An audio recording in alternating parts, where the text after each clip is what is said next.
Saudara yang dikasih oleh Tuhan Yesus Kristus, tanpa terasa mungkin pada saat ini kita semua sudah memasuki hari Kamis yang keempat di bulan Oktober di tahun 2020. Ada banyak hal yang sudah kita alami di dalam kehidupan ini.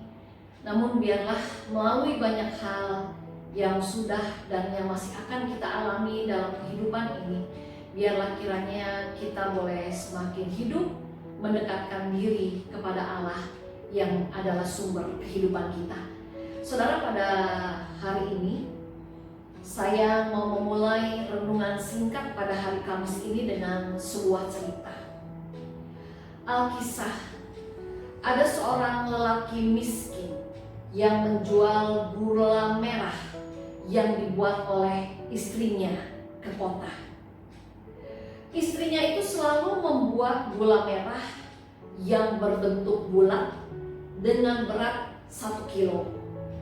Dia selalu menjual gula merah itu ke salah satu toko yang ada di kotanya. Dan setelah dia menjual gula merah buatan istrinya, maka hasil penjualan dari gula merahnya itu dipakainya untuk membeli kebutuhan-kebutuhan harian mereka, untuk sekedar mereka bisa makan. Nah, suatu ketika si pemilik toko itu curiga dengan berat gula merah itu. Dan pada akhirnya si pemilik toko ini menimbang gula merah yang dibelinya dari si bapak itu. Dan ternyata saudara, kecurigaannya itu terbukti. Ternyata memang gula merah itu beratnya tidak sampai 1 kilo, tapi hanya 900 gram. Nah, mengetahui kondisi yang seperti itu, tangannya menjadi gemetar dan dadanya terasa seperti ingin meledak. Lalu dia mengatakan, "Oh, jadi selama ini rupa-rupanya dia membohongi aku. Berapa banyak kerugian yang aku alami karena ulah penipu itu.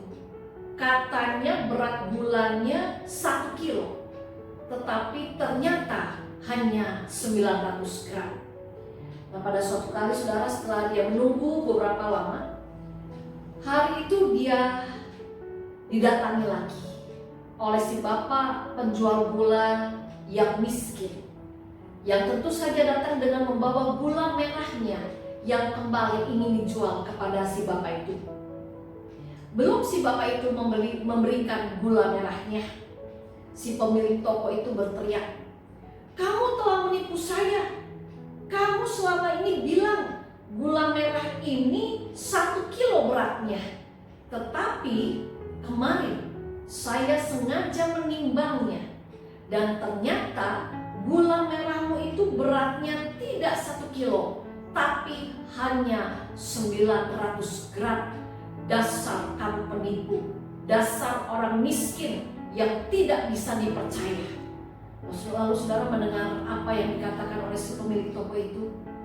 Lelaki miskin penjual gula merah itu menundukkan kepalanya dan ia berkata, "Kami orang miskin, kami tidak punya timbangan di rumah.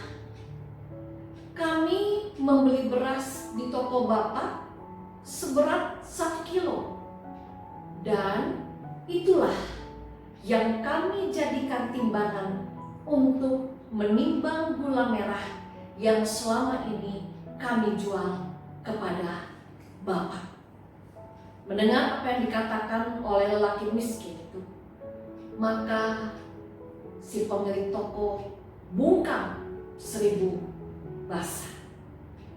Saudara yang dikasihi oleh Tuhan, dalam kehidupan kita kadang-kadang terlalu cepat untuk menilai, dan kadang-kadang juga terlalu cepat untuk melihat orang lain itu salah, orang lain itu keliru, orang lain itu tidak benar, tanpa kita menyadari ternyata Itu semua sumbernya dari diri kita sendiri. Contohnya, kita mungkin pernah menilai orang kaya kok pelit, dipinjam uang sedikit saja tidak mau memberi. Saudara, pada hari ini kita belajar melihat lebih dalam. Kenapa orang kaya itu tidak mau meminjamkan uangnya, padahal kita hanya mau meminjamnya sedikit? Jangan-jangan bukan karena dia pelit, tetapi jangan-jangan karena kita sendiri yang sudah terkenal, yang sudah dikenal, punya kebiasaan suka lupa kalau berhutang, suka sulit untuk ditagih, untuk membayar hutangnya. Nah, mungkin juga sekali waktu saya dan saudara pernah menilai sombong sekali orang itu, ketemu tidak pernah mau negur. Saudara, pada hari ini ayo kita lihat lebih dalam. Kenapa orang itu tidak mau menegur? Jangan-jangan bukan karena dia sombong sehingga dia tidak mau menegur dan menyapa kita, tetapi jangan-jangan orang itu tidak mau menegur karena selama ini sikap kita sendiri yang selalu bersikap cuek, yang selalu bersikap masa bodoh dan tidak mau membalas ketika dia menyapa kita. Atau satu contoh lagi, kita mungkin pernah menilai punya anak keterlaluan, tidak pernah mau membelikan makanan buat orang tuanya. Setiap kali datang selalu datang dengan tangan kosong. Nah, saudara, pada hari ini ayo kita lihat lebih dalam. Kenapa anak kita tidak pernah mau membawakan makanan buat kita? Jangan-jangan bukan karena mereka tidak mau membelikannya. Jangan-jangan bukan karena mereka memang pelit kepada kita sebagai orang tua. Tapi mungkin hal itu terjadi karena setiap kali anak kita membelikan makanan, selalu saja sebagai orang tua kita cerewet, kita tidak berterima kasih, kita selalu menilai makanan ini tidak enak, sehingga pada akhirnya anak kita pun enggan untuk membawakan makanan buat kita. Saudara-saudara, kali ini saya dan saudara mau diingatkan oleh kitab Matius 7 ayat yang ke-12, ya, yang demikian firman Tuhan. Segala sesuatu yang kamu kehendaki supaya orang perbuat kepadamu, perbuatlah demikian juga kepada mereka. Itulah isi seluruh hukum Taurat dan kitab para nabi. Saudara, dimanapun saudara berada pada saat ini, mari saudaraku, kita mulai dari diri sendiri. Jika kita ingin diperlakukan dengan baik oleh sesama, mari kita terlebih dahulu berbuat baik kepada sesama.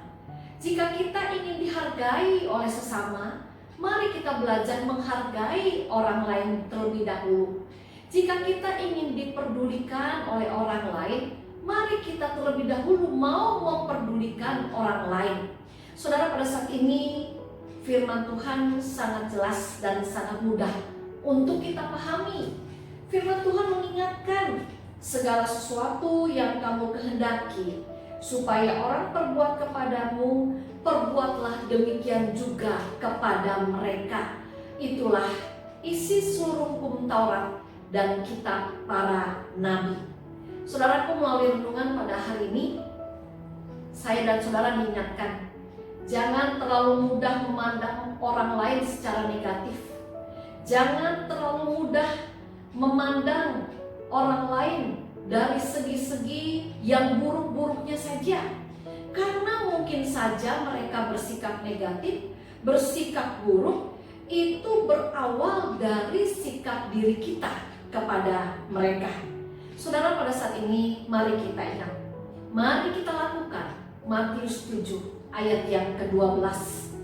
Apa yang kita inginkan orang lain perbuat kepada diri kita, mari kita mulai dari diri kita sendiri, berbuat seperti apa yang kita inginkan orang lain perbuat kepada kita, agar hidup kita menjadi berkat, agar kita tidak memiliki mental, gaya hidup, dan sikap yang suka memandang negatif, yang gampang menyalahkan orang lain sebagai murid-murid Tuhan. Marilah saudara, kita belajar dari Tuhan Yesus sendiri. Dengan siapapun dia bergaul, dengan siapapun Yesus berelasi, Tuhan Yesus tidak pernah di dalam kehidupannya sebagai manusia memandang negatif, mencari-cari kesalahan orang. Tetapi dengan siapapun Yesus bergaul, berelasi, Yesus selalu memberikan pandangan yang positif, sikap yang positif. Dan itu harus kita mulai sebagai anak-anak Tuhan, sebagai murid-muridnya. Karena seorang murid Kristus yang baik adalah seorang murid yang juga mau mengikuti dan meneladani apa yang sudah Yesus lakukan. Marilah saudara, dalam kehidupan kita belajar untuk memulai dari diri kita sendiri, melakukan hal yang baik, melakukan hal yang positif seperti yang Tuhan kehendaki. Amin. Kita berdoa. Bapa yang ada di surga, kami bersyukur akan renungan yang boleh kami dengarkan bersama, akan firman Tuhan yang boleh kami baca bersama. Tolong mampukan kami Tuhan, agar kami tidak terlalu banyak menuntut dari orang lain, tetapi biarlah kami boleh menjadikan diri kami sebagai saluran berkat di tengah hidup rumah tangga, keluarga, bahkan lingkungan sosial yang lebih luas. Mampukan kami Tuhan Yesus, agar kami mau rajin berbuat baik, melakukan apa yang positif, melakukan apa yang membangun dan menjadi berkat bagi orang lain, seperti yang sudah Engkau contohkan kepada kami. Dan di dalam nama Tuhan Yesus, kami juga ingin menyerahkan kehidupan kami selanjutnya. Amin.